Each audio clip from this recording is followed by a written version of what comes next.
নমস্কার, স্বপ্নাবিক নিউজ নেটওয়ার্কে স্বাগত।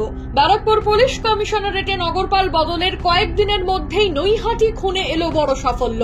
উত্তরপ্রদেশের বালিয়া জেলার সিকান্দারপুর থেকে গ্রেপ্তার তৃণমূল কর্মী সন্তোষ যাদব খুনের মূল অভিযুক্ত রাজেশ সাউ। একই সঙ্গে গ্রেপ্তার হয়েছে বিশাল সাউ নামে আরো একজন দুষ্কৃতী।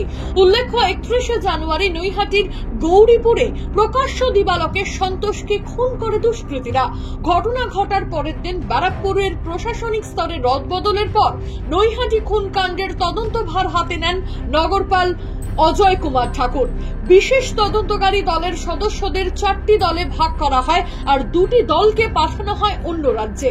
সন্তোষ যাদব খুন কাণ্ডে প্রথম কিছুদিনের মধ্যেই উপেন যাদব, আকাশ সাউ, রণজিৎ সাউ গ্রেপ্তারের পর তদন্তে গতি আসে। জিজ্ঞাসাবাদে উঠে আসা সূত্র ধরে বিহারের বেগুসরাই, কখনো উত্তরপ্রদেশের সিকান্দারপুর, কখনো ফেফনা থানার প্রত্যন্তর গ্রামে ঘুরে ঘুরে এলাকায় নতুন কোনো লোকের আনাগোনা হয়েছে কিনা তা জানার চেষ্টা চালান ব্যারাকপুর পুলিশের সিটের 2 অফিসার সত্যনারায়ণ পান্ডে আর অরিত্র চন্দ্র।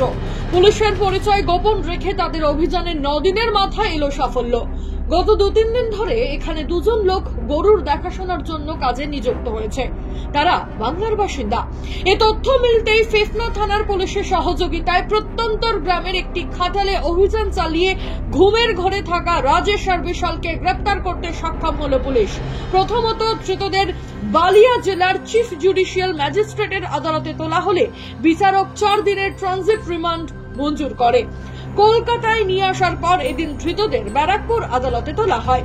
নিজেদের হেফাজতে নিয়ে খুনের মোটিভ ও কারা কারা কি কারণে এই ঘটনায় জড়িত তার তদন্ত করবে প্রশাসন। রাজাদের স্বপ্নাবিক নিউজ, নৈহাটি। সমস্ত খবরের আপডেট জানতে লাইক করে সাবস্ক্রাইব করুন স্বপ্নাবিক নিউজ। সেই সঙ্গে বেল বাটন প্রেস করতে ভুলবেন না। আপনাদের একটা সাবস্ক্রিপশন আমাদের জন্য অত্যন্ত মূল্যবান। একই সঙ্গে ফলো করুন আমাদের হোয়াটসঅ্যাপ চ্যানেলটিও। জয় হিন্দ।